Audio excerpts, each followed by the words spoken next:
Welcome back to Expand the Visual. I'm Jordan Taylor, the author of this great book, maybe the world's greatest book, How to Wash Your Brain, Rote Learning Secrets for Homeschool, High School, and Beyond. It's a book I wrote to help prisoners of the school system cope with the fact that they're prisoners, to learn in spite of teachers in public education or higher education, not because of your average teacher, your average public school, or your average institution of higher education. So, when I say in spite of, that is because of the fact that educators often, though they may not intend it, they end up doing harm where they're trying to help people.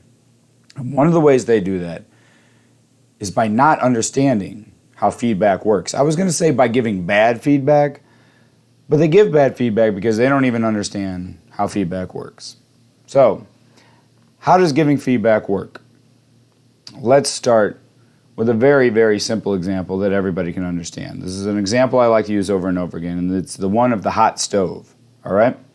So we're going to come back to the hot stove in a second, but what you need to understand is that human beings learn almost everything through association. You take one thing on this hand, one thing on this hand, and associate it together.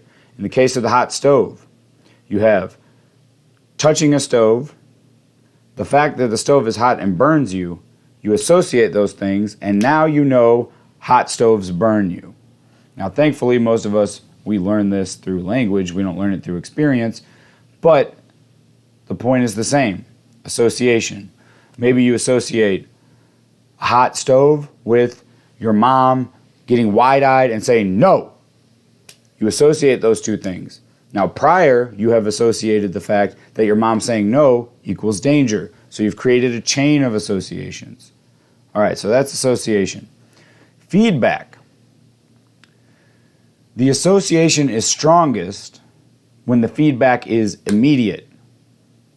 If a child went and touched a hot stove and got burned 4 hours later while they're playing with their toys, they would be very confused.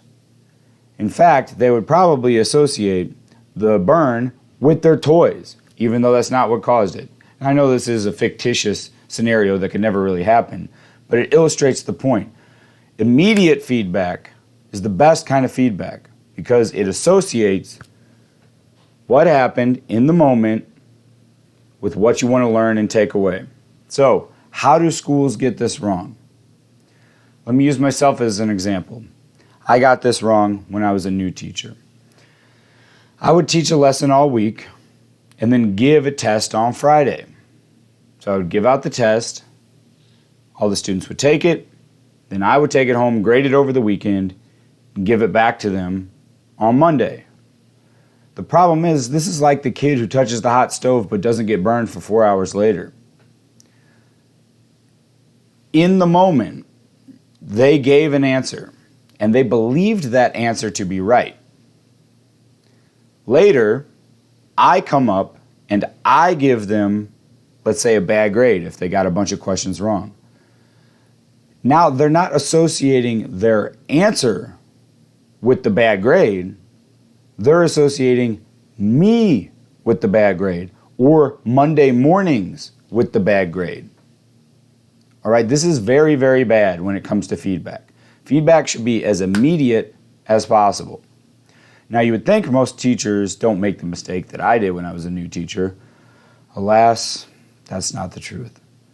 To prove it, we recently, my school district, bought an education platform, which is basically an app that the kids log into to do their stuff.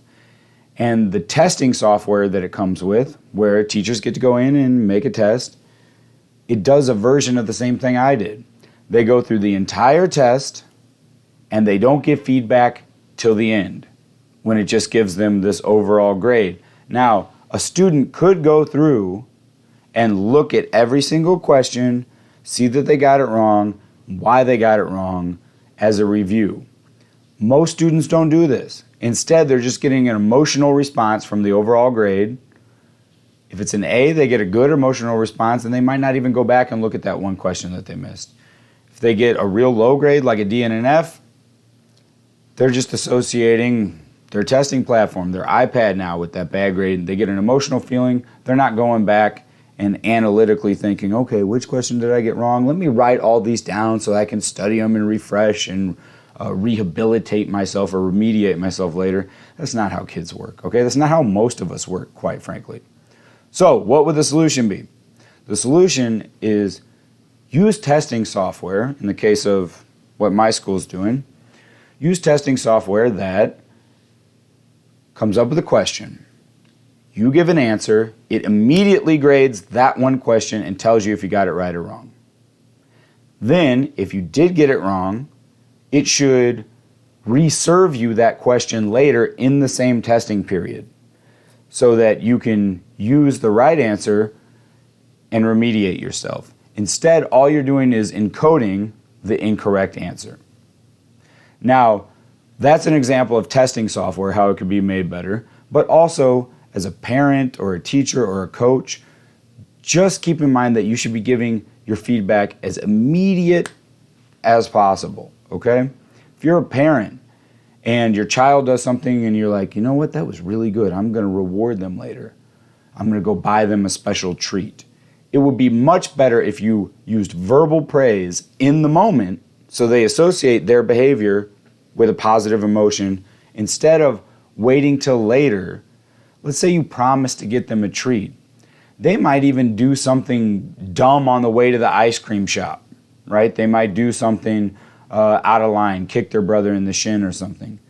But you were already planning on rewarding them for that good thing they did, so you give them the ice cream. Now they're not going to associate it strongly with what they did right. They're going to take that feedback for what just happened, kicking their brother in the shin. All right, as a teacher, when you're calling and giving questions in class, immediately give some sort of positive feedback if you can, right in the moment. And the feedback should also come, if they get the wrong answer, immediately feed back to them the right answer. They need that. Otherwise, all they're going to do is, even though they got it wrong, they still answered that way. So they're associating the question with the answer that they gave. This is the same problem as getting something wrong on the test and not knowing that you got it wrong till the end. All right, they're still associating that. You have to feed back to them the correct information. This is what coaches do so well all the time, most of the time at least, unless you're not doing it as a coach, in which case fix yourself.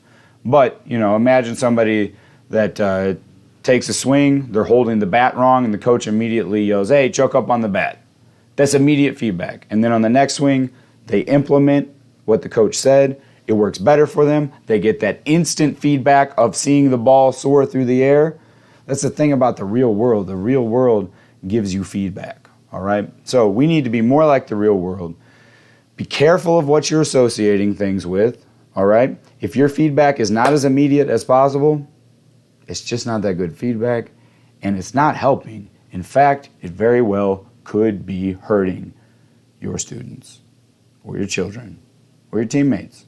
So, until next time, remember, you can find out more secrets about how your brain works by learning how to wash it.